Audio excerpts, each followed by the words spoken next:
Yeah, I can see this. All right.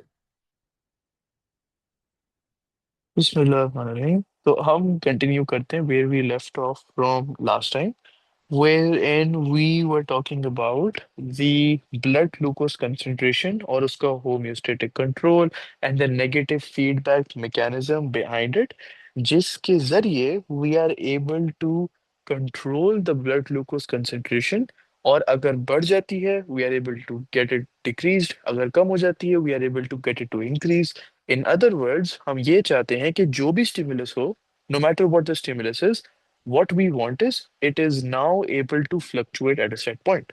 और उसके लिए नेगेटिव फीडबैक मैकेनिज्म हम यूज कर रहे थे, जहां पे insulin and glucagon were the two hormones part of the endocrine system जो इसमें हिस्सा ले रहे थे, और इसके रिस्पॉन्सेज बहुत सारे थे। And some of these were gluconeogenesis, glycogenolysis and glycogenesis. One more thing before we move on to measuring blood glucose concentration is the topic, it's a very small topic of adrenaline। तो अभी तक हमने जो दो hormones की बात की थी, that was insulin and glucagon. Insulin and glucagon, insulin is secreted by beta cells, glucagon alpha cell secrete करता है। ये दोनों वही टाइप्स ऑफ सेल्स है which are present in the, वे are there present In the pancreas, in the pancreas, and where in the pancreas specifically?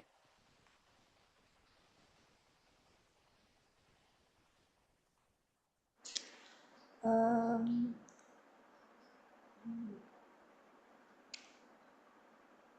the The islet islets, cells, yeah, the islet cells. islets of Langerhans। तो ये पूरा नाम हमें पता होना चाहिए। The islets of Langerhans are essentially where these alpha cells and beta cells are। और ये islets of Langerhans होते हैं endocrine टिश्यू में। So it's something like this। Pancreas, pancreas के अंदर है endocrine टिश्यू, फिर इसी endocrine टिश्यू के अंदर आता है islets of Langerhans।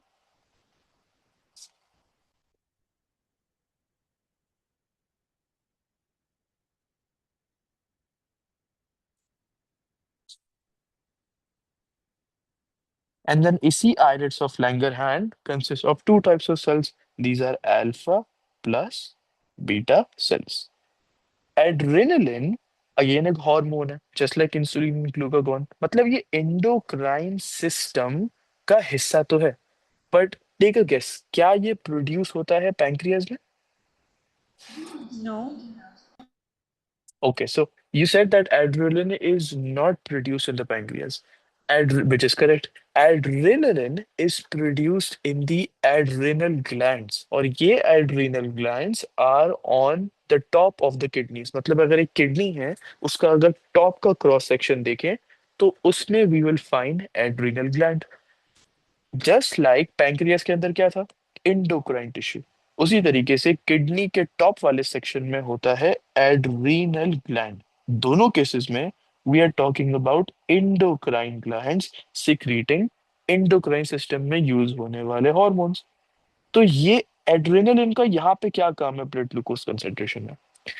Adrenaline, adrenaline, yeah, it has the same role as glucagon। इसका मतलब कि अगर ग्लूकागॉन अल्फा सेल सिक्रिएट करते हैं तो ये ब्लड में ट्रांसपोर्ट होते हैं, एड्रेनलिन भी ब्लड में ट्रांसपोर्ट होता है। ग्लूकागॉन फिर लिवर सेल्स के सेल सरफेस मेम्ब्रेन के रिसेप्टर्स के साथ अटैच करते हैं और एक सिग्नलिंग कास्केड होता है। And you remember what was happening at the end of the signalling cascade? Uh, the signal amplification. Signal amplification, और उस सिग्नल की एम्पलीफिकेशन में ग्लाइकोजन फॉस्फोरिलेज ग्लाइकोजन को ब्रेक डाउन कर रहा था इनटू ग्लूकोज, जो हमने नाम देखा था प्रोसेस का, ग्लाइकोजेनोलाइसिस। तो glycogenolysis you could say is the response of the cell signalling, या you could say the amplification of the signalling cascade. So adrenaline का has the same function as glucagon। तो just as a refresher, glucagon का जो function था वो ये था कि वो बाइंड करेगा temporarily to the complementary shaped receptor molecules. ये ग्लूकागॉन रिसेप्टर्स हैं। जब वो लिवर सेल्स के सेल सरफेस मेम्ब्रेन के ऊपर इन रिसेप्टर्स के साथ बाइंड कर लेगा, उसके बाद signal transduction pathway, signalling cascade, जिनको हमने कहा था कि सेल सिग्नलिंग के अंदर आते हैं। जो एंड में रिस्पॉन्स था वो ये था कि glycogen फॉस्फोरिलेज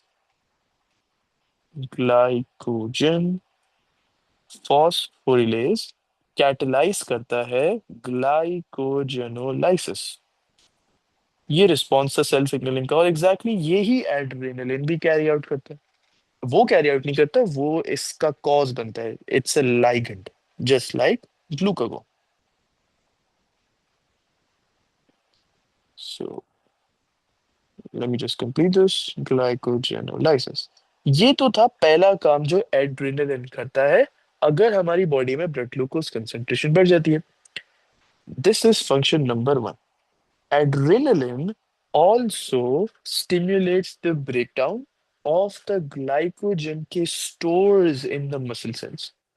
So this is the second चीज जो adrenaline करता है। As soon as it is secreted from the adrenal glands, क्या करता है? It stimulates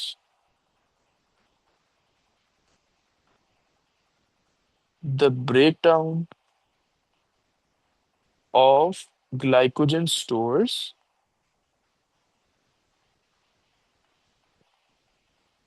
in muscle cells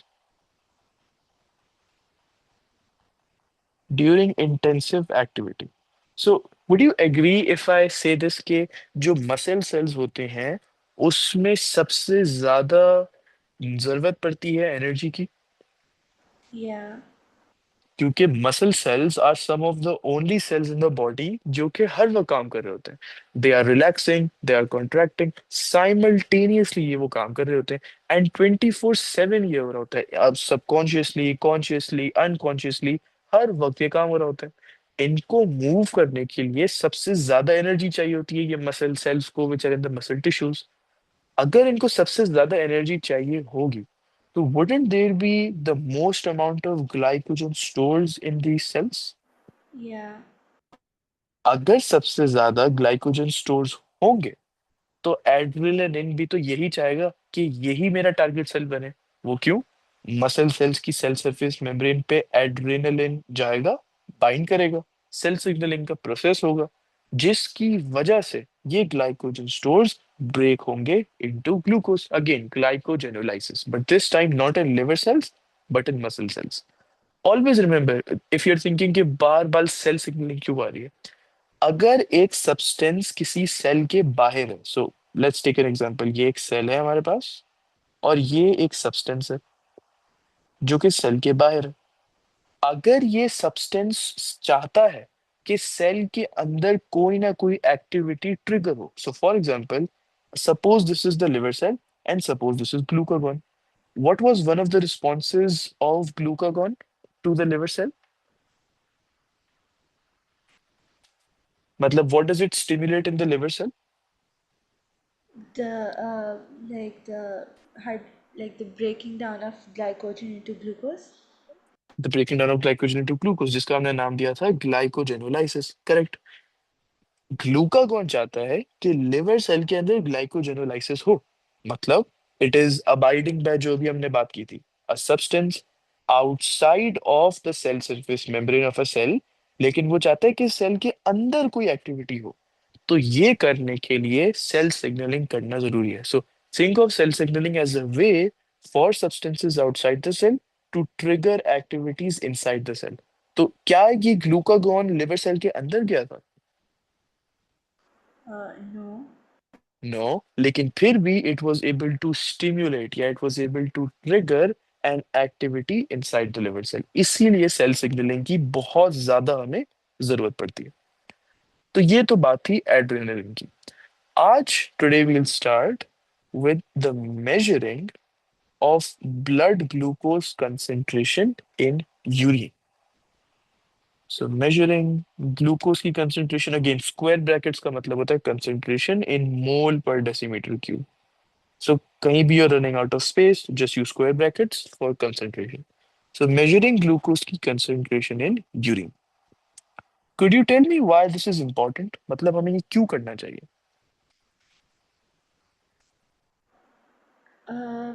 I think because basically in normal, I think like if it's not normal to have glucose in the urine, I think. It's not normal to have glucose in the urine, correct? और वो हम prove कर सकते हैं through a concept जो हमने अभी बहुत पहले पढ़ा था इस चैप्टर में. You remember the selective reabsorption in the PCT? Yeah, तो जब लूमिनल फ्लूइड प्रॉक्सिमल कॉन्वोल्यूटेड ट्यूब्यूल में से मूव करके लूप ऑफ हेनले में जा रहा था, तो क्या लूप ऑफ हेनले में लूमिनल फ्लूइड में क्या कोई ग्लूकोज था? no, no. So what does that mean? अगर कोई ग्लूकोज नहीं था तो ये ग्लूकोज सारा गया कहाँ? it was selectively reabsorbed where? in the prox, yeah, in the in the proximal convoluted tubule. Correct, in the proximal convoluted tubule in the PCT ये सिलेक्टिवली रीअब्सॉर्ब हुआ था और हमने ये पूरा प्रोसेस देखा था. ये कैसे होता है? अभी कहने का मकसद ये है कि द लूमिनल फ्लूइड के अंदर सारा का सारा glucose for a healthy human body is selectively reabsorbed in the PCT. So for a healthy body जिसमें कोई प्रॉब्लम्स नहीं है, कोई डिजीजेस नहीं है, कोई इश्यूज नहीं है, एक perfectly normal functioning healthy body के लिए 100% of the glucose is selectively reabsorbed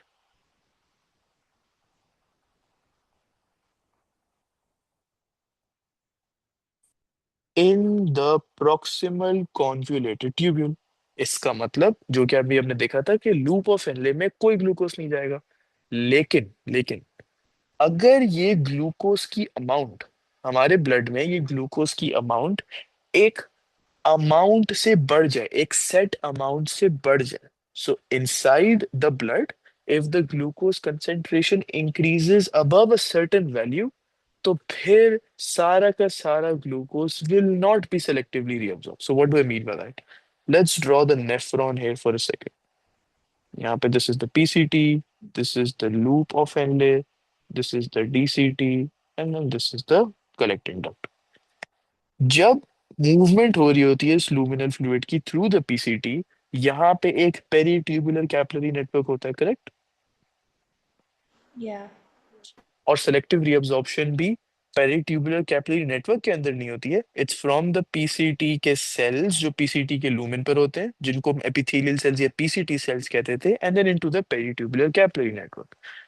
tell me this, facilitated diffusion तो हो रही होती है from the PCT cells into the peritubular capillary network. हमने देखा था ग्लड प्रोटीन्स के थ्रू हो रही होती है.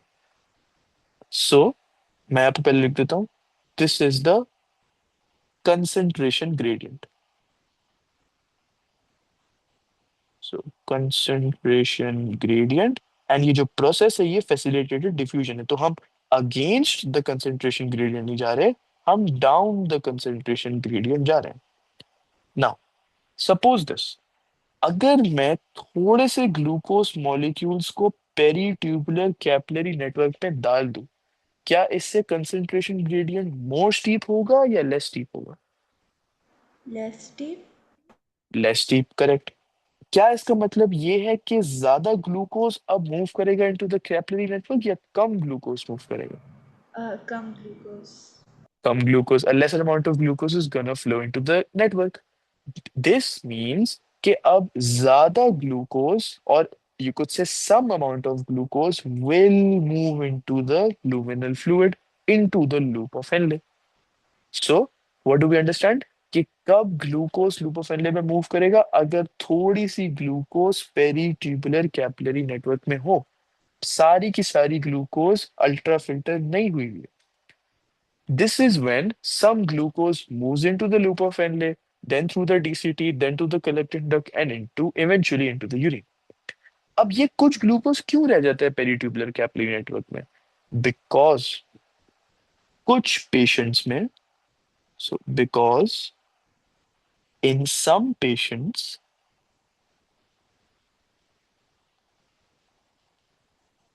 no insulin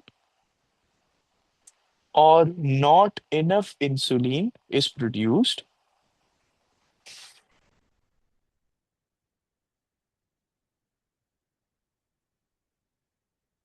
जिसकी वजह से सो नो इंसुलिन और not enough insulin is produced by beta sales, जिसकी वजह से अब इंसुलिन जो काम करता था वो क्या था कि ब्लड में ब्लड ग्लूकोज कंसंट्रेशन को कम करना है। अगर इंसुलिन ही कम प्रोड्यूस हो रहा है, wouldn't that decrease the rate at which blood glucose concentration is decreasing? Yeah, it will. It will. इसका मतलब कुछ ग्लूकोज अभी भी ब्लड में रह जाएगा, which we did not want. So इसका मतलब ये, एंड दिस डिजीज जो पेशेंट्स को होता है इसे कहते हैं diabetes. Diabetes is such a disease in which no insulin और यू कुड कंडीशन जहां पे नो इंसुलिन और not enough insulin is produce by beta cells. उसकी वजह से होता यह है कि इस पेरिट्यूबुलर कैपिलरी नेटवर्क में या ब्लड में अभी भी कुछ ग्लूकोज रह जाता है। इस ये करता है क्या है, कॉन्सेंट्रेशन ग्रेडियंट को लेस स्टीप बनाता है, which eventually results in some glucose moving into the urine and being part of the urine. इसीलिए जो साइंटिस्ट होते हैं, जो डॉक्टर्स होते हैं, they say that if glucose is found in urine,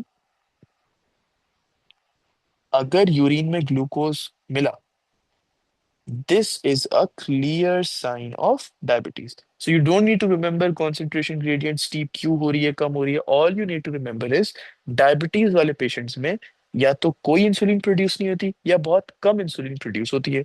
इसकी वजह से इंसुलिन का जो फंक्शन था ब्लड ग्लूकोज कंसेंट्रेशन को कम करने का, वो अब एक लोअर रेट पे हो रहा है। So there is still some blood, there is still some glucose left in the blood. Eventually, this means not all of the glucose is selectively reabsorbed in the PCT. So some glucose is in urine. So this is a clear sign of diabetes. Measure करने का भी purpose ही यही था कि why are we measuring glucose concentration in urine, to check अगर क्या patient को डायबिटीज है या उनको डायबिटीज नहीं है। हेल्दी बॉडी के लिए 100% of glucose is selectively reabsorb in the proximal convoluted tubule. तो अगर बाय एनी चांस उनको दिखा, they sense some urine using the things processes जो अभी हम देखेंगे, they will say okay this is a clear sign of diabetes. अब let's look at how glucose concentration is measured in urine. There are two methods to measure glucose concentration. Now, notice how I did not write glucose concentration in urine or glucose concentration in blood. Both methods are measuring glucose concentration. लेकिन ये दोनों methods जो है ना, ये अलग अलग जगहों पे ग्लूकोज कंसंट्रेशन को मेजर करते हैं। अब इसका मतलब क्या है? एक मेथड मेजर्स करता है, सो इट मेजर्स ग्लूकोज की कंसंट्रेशन यूरिन में, और दूसरा मेथड मेजर करता है ब्लड में। So this one measures blood glucose concentration. एक यूरिन में मेजर करता है और एक ब्लड में मेजर करता है। So let's look at this method first, measuring glucose concentration in the urine. So, do you have any idea for this step or for this method if you have been taught this in school or anywhere else? Yeah, so I think we use a urine dipstick. Uh, We used, okay. yeah, and basically it has like a pad that detects basically the amount of the concentration actually. Hmm. Okay, that's really good. The way we measure this, as you said, a dipstick, या इसे एक और नाम भी कहते हैं, so we can either use a dipstick or it's the same thing essentially, it's just a different name. उसका नाम है a test strip. So a dipstick or a test strip. A test strip or a dipstick essentially looks like this, कि एक लंबी सी stick या strip हम कह सकते हैं होती है, और उसके बॉटम पे एक पैड बना हुआ होता है। So it's sort of a white coloured pad. शुरू में तो वो वाइट ही होता है, एंड में वो कलर चेंज करता है। सो दिस इज द स्टिक, और I should say the strip, और ये वाला पार्ट इज द पैड। पूरे के पूरे टेस्ट स्ट्रिप में सबसे ज्यादा जरूरी पार्ट है ये pad. Let's just zoom into this pad right है। तो मैं यहाँ पे एक जूम इन वर्जन बनाता हूँ पैड का। So something like this. एक पैड में तीन बहुत जरूरी चीजें होती हैं। सबसे पहले तो ऑन द बेस, और ये तीनों चीजें बेस पे होती हैं पैड के। It's not like they roaming around, it's all on the base of the pad. इस पैड की बेस पे सबसे पहले वी फाइंड सम स्ट्रक्चर्स, और इनका नाम है, इट्स सब्सटेंस, इसका नाम है ग्लूकोज ऑक्सीडेज एंजाइम। अब मैं ये नहीं कह रहा कि इस एंजाइम का स्क्वायर शेप है। You can draw circle, you can draw rectangle, और you can draw triangle, just to show कि ये एक यहाँ पे एंजाइम यहाँ पे है, इसीलिए मैंने कोई भी रैंडम शेप बना दिया। सो this is not the shape of the enzyme itself. इस एंजाइम का नाम है ग्लूकोज ऑक्सीडेज एंजाइम। अगेन इसके नाम के एंड में यू सी ASER है, विच शोज कि ये एक एंजाइम है। सबसे पहली चीज तो ये है। दूसरी चीज, again I am using the same shape, this is not the correct shape obviously. ये है एक और एंजाइम, और इस एंजाइम का नाम है peroxidase enzyme. Now you need to remember the names of both of these enzymes. One is glucose oxidase and one is peroxidase. तीसरी सब्सटेंस या तीसरा सब्सटेंस जो फाउंड होता है इज कॉल्ड क्रोमोजन। अब ये तीन डिफरेंट डिफरेंट सब्सटेंसेस हैं जो कि पैड की बेस में मिलते हैं, और ये पैड टेस्ट स्ट्रिप के ऊपर मिलता है। क्रोमोजन, अभी इस वक्त जब हमने कुछ भी नहीं किया हुआ, we just talking about the pad का स्ट्रक्चर, इस वक्त क्रोमोजन इज कलरलेस। ओके, तो ये था पैड का स्ट्रक्चर। अब बात करते हैं मेथड की। मेथड क्या है कि इस टेस्ट स्ट्रिप को हम डिप करते हैं इन the urine samples of the patients.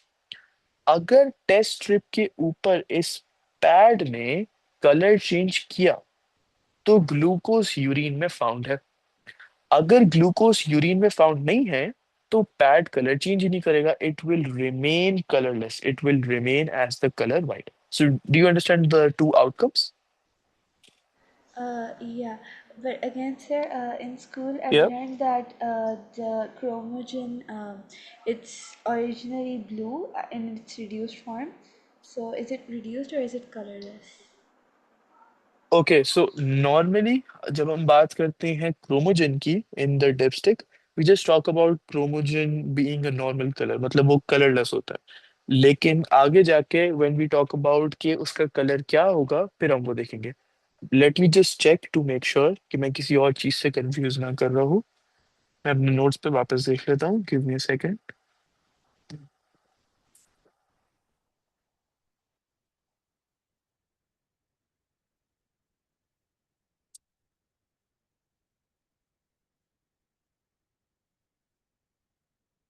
No, I'm sure chromogen is colorless. And the reason I'm so sure is, do you have the blue book with you? Yeah. So can you open page 368? Okay, just a second.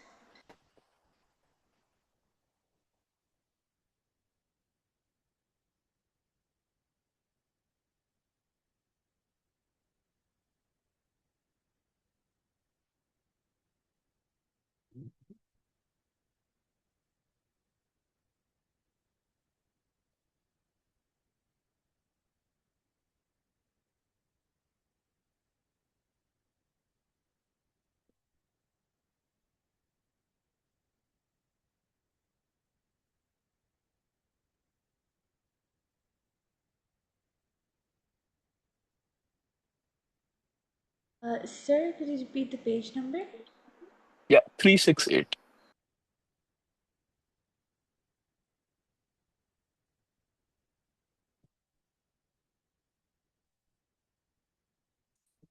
Yeah, I opened it. Yeah, so you see the last sentence, बिल्कुल go to the bottom of the page. वहाँ पे chemical reaction लिखा हुआ है, दूसरा वाला. Yeah. Yeah, so hydrogen peroxide plus chromogen, and then in the bracket, colorless. Yeah, okay. या तो मैं यही चेक कर रहा था in the book as well with my notes के कोई गलती से गलत चीज़ ना लिखी हो, so I am sure chromogen is a colourless compound और a colourless substance. Right, okay, thank you. Okay. Yeah. Okay. So pad की बेस पे हमें तीन चीजें मिलती हैं, two enzymes and one other substance. सबसे पहला enzyme is glucose oxidase enzyme. आगे जाके इसका role you will be able to tell me by just looking at the name, but for now just remember the name glucose oxidase. दूसरे enzyme का नाम है peroxidase. और तीसरे substance, this is not an enzyme, it's a substance, is a reactant जो कि काम आएगा, इसका नाम है chromogen. And at its standard state अभी तक हमने कोई यूरिन की उसमें डिप नहीं किया, ये एक colourless compound. No need to remember ये भी कि ये ऑक्सीडाइज्ड है, रिड्यूस्ड है, जस्ट कि ये कलरलेस है. अच्छा. मेथड इस तरीके से काम करता है, we dip this test strip into which includes this pad into the urine का सैंपल. और फिर there are two things that can happen. अगर the pad on the test strip जिसके ऊपर अब यूरिन के स्टेन्स हैं, अगर वो कलर चेंज करता है तो इसका मतलब glucose is found in the urine. अगर वो कलर चेंज नहीं करता है तो glucose is not found in the urine. So let me just write both of these outcomes right here. If the pad, तो ये दो मेथड्स, दो आउटकम समझना बहुत जरूरी है. If the pad on the test strip changes color. Now, no matter how much it changes color, ज़्यादा color change करेगा, कम color change करेगा, the bottom line is it needs to change color. If the pad on the test strip changes its color, then this means that uh, yes, glucose is present. And vice versa. नहीं change करेगा color, तो it is not present. अच्छा. Now अब हमें देखना है कि ये ग्लूकोज की अगर कॉन्सेंट्रेशन थोड़ी सी होती भी है यूरिन में, तो ये कलर चेंज क्यों करता है या कलर चेंज कैसे करता है. द रीजन इज, सबसे पहले तो there are a series of reactions जो इस पैड के ऊपर हो रहे होते हैं. सो ये जो पूरा का पूरा टेस्ट स्ट्रिप है ना, all of this is useless. The main most important part is this pad and the only important part is the pad. This strip, ये बचा हुआ part is only so that pad एक जगह पे position हो. अगर हम सिर्फ पैड को ही अपने हाथ में लें और उसको डिप करें तो हमारा हाथ यूरिन यूरिन की स्टेन से बहुत क्लोज हो जाएगा, correct? If we just hold this small pad. Yeah, Yeah, इसीलिए we just place this pad on and stick this paste this pad onto the strip और हम उस strip को use करते हैं dip करने के लिए. That's literally the only job of the remaining part of the strip. Only important part is the pad. अब इस pad के अंदर इन तीन चीजों को use करके एक series of reactions होते हैं. अगर उस यूरिन में ग्लूकोज प्रेजेंट होगा तो ऑब्वियसली ग्लूकोज यहाँ पे which is present in the urine. So अभी हम क्या अज्यूम करें कि ग्लूकोज इज प्रेजेंट. अगर ग्लूकोज नहीं है तो कलर चेंज ही नहीं हो रहा. यहाँ पे हम देख रहे हैं कलर कैसे चेंज हो रहा है. For that we need glucose. So glucose which was present in urine, और कहीं से नहीं मिला ये ग्लूकोज, ये ऑक्सीजन के साथ कंबाइन करेगा. ये रिएक्शन इज एंजाइमेटिकली कंट्रोल्ड. अच्छा, कुड यू टेल मी यहाँ पे हो क्या रहा है ग्लूकोज के साथ when I am adding oxygen? What is the name of the reaction where in oxygen is added? oxidation. Oxidation. So can I say that glucose is being oxidized? Yeah, Okay, so from these two names, which name do you see is the closest to the process जो अभी हम कर रहे हैं?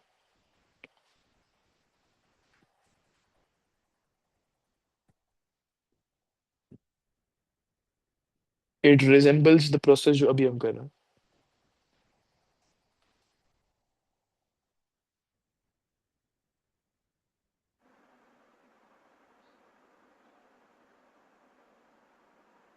sir, As please in, repeat. yeah, I'm saying that अभी जो हम glucose की ऑक्सीडेशन कर रहे हैं, इस ग्लूकोज की oxidation we know that it's enzymatically controlled. अब हमें ये देखना है कि कौन सा एंजाइम कंट्रोल करता है. हमारे पास दो ऑप्शंस हैं. Which one do you think controls this reaction? Glucose oxidase. Glucose oxidase. So you see, by finding out, by just remembering the name of the enzyme, हमने पता ये लगा लिया कि वो कौन से रिएक्शन को enzymatically कंट्रोल करता है. ग्लूकोज ऑक्सीडाइज हो रहा है, So obviously the name of the enzyme is glucose oxidase क्योंकि ये नाम is based on its task, on the reaction which it controls. So glucose oxidase controls this, producing gluconic acid plus H2O2. What's the name of this compound? H2O2? Hydrogen peroxide. Hydrogen peroxide. Perfect. So the name of this is hydrogen peroxide. तो अभी तक हमने सिर्फ क्या किया? Glucose जो urine में था उसको ऑक्सीडाइज किया, मतलब ऑक्सीजन से कंबाइन किया। ग्लूकोज ऑक्सीडेज कंट्रोल कर रहे इस रिएक्शन को, ग्लूकोनिक एसिड बनाया और हाइड्रोजन पेरोक्साइड बनाया। ग्लूकोनिक एसिड हमारे कोई काम का नहीं है। All we need is this H2O2। अच्छा, tell me this, in the pad क्या H2O2 प्रेजेंट होगा अगर ग्लूकोज नहीं होगा? No. ग्लूकोज अगर H2O2 होगा, so does that automatically mean कि ग्लूकोज है? Oh, yeah. Yeah, it does. क्योंकि ग्लूकोज से ही तो H2O2 प्रोड्यूस है। So if there is no H2O2 there is no glucose, if there is H2O2 there is glucose. So if H2O2 is present, by which we technically mean if glucose is present, तो होगा ये कि ये hydrogen peroxide दूसरे reaction में participate करेगा, यहां पे ये कंबाइन करेगा विथ कलरलेस क्रोमोजन। तो मैं यहाँ पे लिख देता हूँ ब्रैकेट में कलरलेस, बिकॉज अब हम यहाँ पे चेंज दिखेंगे। कलरलेस क्रोमोजन के साथ कंबाइन करते हैं। This is another reaction which is enzymatically controlled. हमने एक तो यूज कर लिया, अब बारी है दूसरे को यूज करने की, पेरोक्सीडेस enzyme.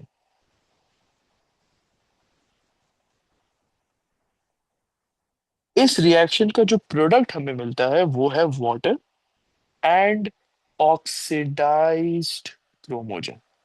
Now, if you don't want to remember the word oxidized, that's fine, no problem. All you need to remember is अब chromogen जो है वो colored हो चुका है। It's now a colored substance. So पहले ये colorless था और अब ये colored आ गया। This is where the pad gets its color from, and this is the color seen on the test strip का pad. So as a summary, अगर glucose था यूरिन की स्टेन्स के अंदर जो हमने डिपस्टिक के अंदर, जो टेस्ट स्ट्रिप के अंदर डिप किया था उस यूरिन में, तो ये ग्लूकोज ऑक्सीडाइज होके ग्लूकोनिक एसिड और हाइड्रोजन पेरोक्साइड बनाएगा। हाइड्रोजन पेरोक्साइड कलरलेस क्रोमोजन को कलर्ड क्रोमोजन बना देगा which is oxidised, and water भी प्रोड्यूस होगा। ये दोनों एंजाइम एंजाइमेटिकली कंट्रोल्ड है। Now one more thing, both of these enzymes, glucose oxidase and peroxidase,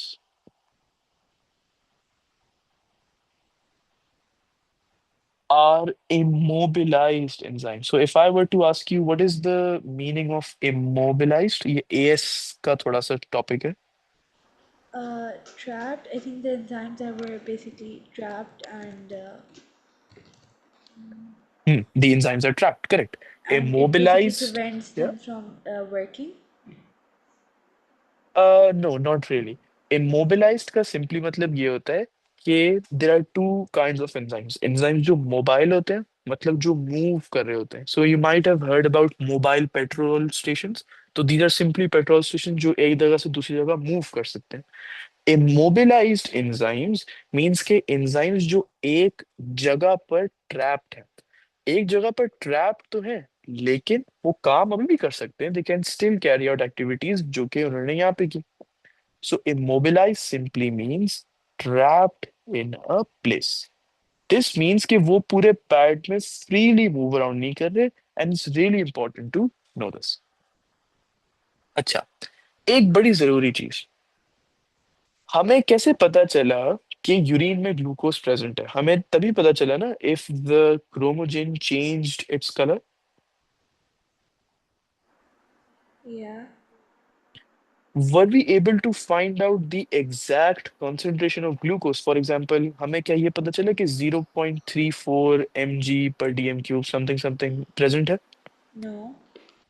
The only way जो हम पता लगा रहे थे वो क्या था? Through the process of colour. अगर कलर चेंज हो रहा है तो ग्लूकोज है, नहीं चेंज हो रहा तो ग्लूकोज नहीं है। This process is called a semi quantitative process और a semi quantitative test.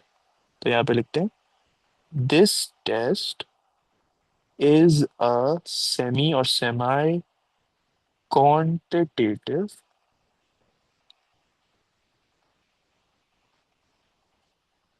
Quantitative हम उसको कहते हैं which involves numbers. Semi quantitative मतलब एक ऐसा टेस्ट जिसमें नंबर्स ही इन्वॉल्व नहीं है। This is why the word semi मतलब हाफ, एक ऐसा टेस्ट जिसमें नंबर्स नहीं है। So nothing that is measurable और यू कुड से काउंटेबल। हम काउंट नहीं कर सकते कि कितना हमें ग्लूकोज के मॉलिक्यूल्स दिख रहे हैं, कितना concentration in mole per decimetre cube और मिलीग्राम पर डेसीमीटर क्यूब, ऐसा कुछ भी नहीं है। सो नथिंग और you could say no numbers to count. We are only relying on colour and very important, colour की इंटेंसिटी पर भी हम रिलाई कर रहे हैं। So it's not only relying on color but also the intensities. अगर colour change होता तो है लेकिन थोड़ा सा चेंज होता है। Now we are moving on to the next step. Colour change हो रहा है, दैट्स फाइन, ग्लूकोज है। अगर कलर चेंज होता है टू अ लाइटर शेड, इसका मतलब ग्लूकोज की कंसेंट्रेशन यूरिन में कम है। अगर कलर चेंज होता है to a darker shade, so glucose की कंसेंट्रेशन यूरिन में बढ़ जाती है। So the darker the colour,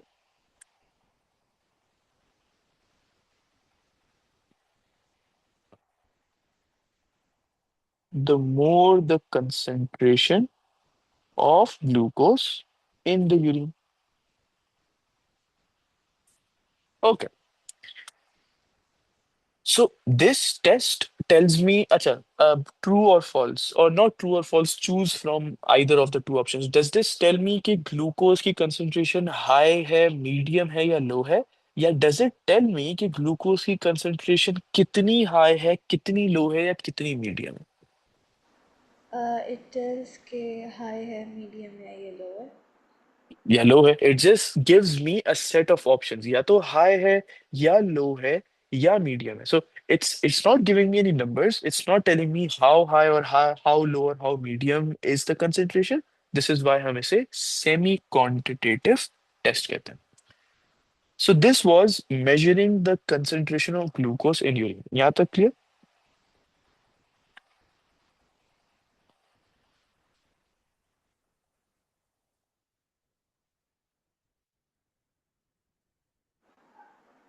Sir, did you say something? Could you repeat? या यहाँ तक clear? Yeah, it's clear. Okay. अब हम बात करते हैं, okay just one more thing, ये जो ग्लूकोज ऑक्सीडेज एंजाइम है ना, इसका जो एक्टिव साइट है, this is not really important but okay we'll just talk about this ताकि हर पॉइंट हम कवर कर लें। ये ग्लूकोज ऑक्सीडेज एंजाइम का जो एक्टिव साइट है, ये active site is complementary to glucose molecules. इसका मतलब कि अगर यूरिन में फ्रक्टोज, गैलेक्टोज, लैक्टोज जैसे शुगर्स हैं तो वो ग्लूकोज ऑक्सीडेज अटैच ही नहीं करेगा उसकी एक्टिव साइट के साथ, विच मीन्स के H2O2 प्रोड्यूस नहीं होगा। अगर H2O2 प्रोड्यूस नहीं होगा तो चेंज नहीं होगा कलर। इसका मतलब क्या है कि हम सिर्फ लिमिट कर रहे हैं चेंज इन कलर को बेस्ड ऑन ग्लूकोज। ग्लूकोज है तो कलर चेंज होगा, नहीं है तो नहीं होगा। ऐसा नहीं है कि अगर कोई भी और रैंडम शुगर गलती से आ गया यूरिन में, फॉर एग्जांपल गैलेक्टोज, तो फिर डायबिटीज हमने उस पेशेंट को डिक्लेयर कर दिया, नो। इन इसका एक्टिव साइट ग्लूकोज ऑक्सीडेज का is complementary to the shape of glucose only. ये ओनली का वर्ड बहुत ज्यादा जरूरी है। ओके, नाउ सो अब हम देखते हैं, अभी हमने देख लिया कि यूरिन में ग्लूकोज कंसंट्रेशन मेजर कैसे होती है, और अब हम देखते हैं कि ब्लड ग्लूकोज कंसंट्रेशन मेजर कैसे होती है। सो मेजरिंग ब्लड ग्लूकोज कंसंट्रेशन, इसको करने के लिए हमें कोई सैंपल्स की जरूरत नहीं है। जैसे हमें यूरिन की सैंपल्स की जरूरत थी, ब्लड हमारी बॉडी में हर जगह फ्लो कर रहा है। So all we need is कोई ऐसी चीज जो कि बता सके कि इस वक्त ब्लड में इतनी कंसंट्रेशन है, सिंपल एज दैट। अच्छा, टेल मी दिस, अगर we were to compare both methods, कौन सा वाला method current blood glucose concentration हमें बता रहा है, या करंट ग्लूकोज कंसंट्रेशन हमें बता रहा होता The just one, like the one we're starting. है? The one, the this is the blood glucose concentration. ये मेथड बताता है कि इस वक्त फॉर एग्जांपल 8:30, 8:30 पर हमारी ब्लड ग्लूकोज कंसंट्रेशन कितनी है। Now compare this to when we were finding the glucose concentration in urine.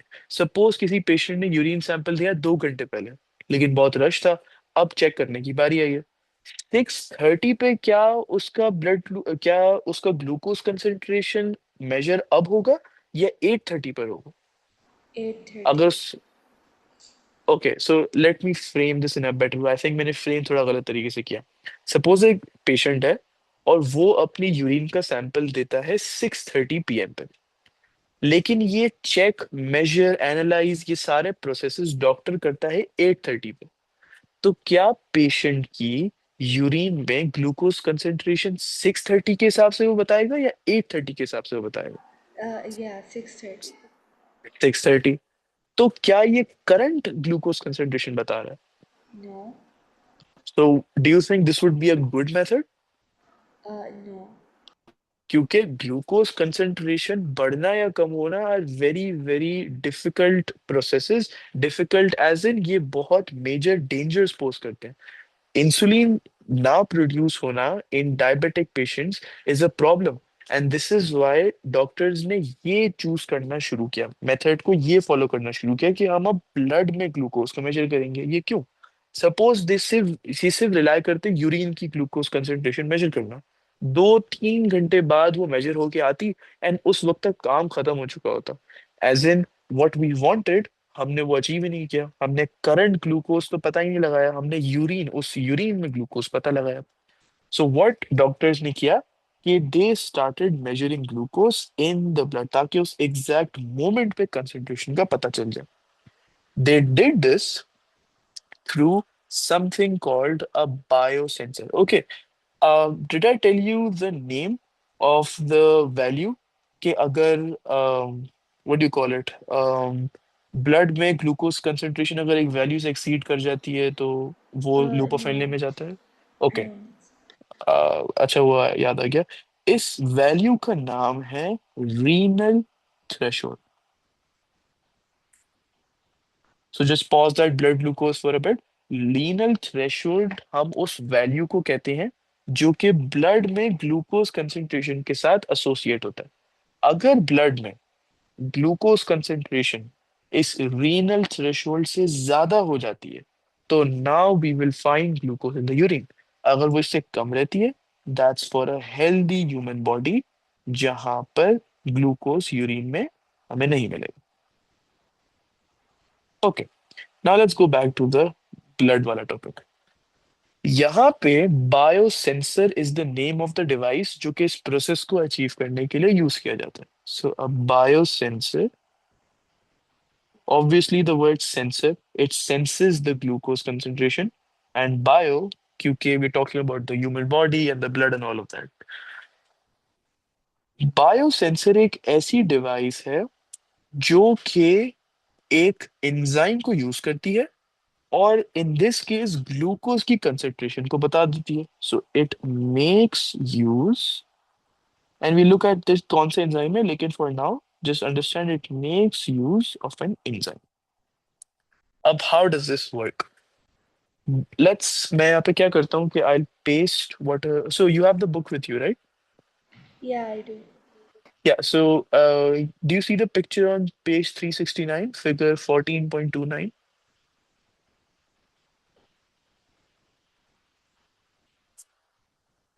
Yeah. तो this is what a biosensor actually looks like. उस बायोसेंसर में एक डिजिटल रीडिंग होती है। इमीडिएटली हमें क्या पता चल गया कि ये एक फुली क्वांटिटेटिव टेस्ट है, या एक क्वांटिटेटिव टेस्ट है।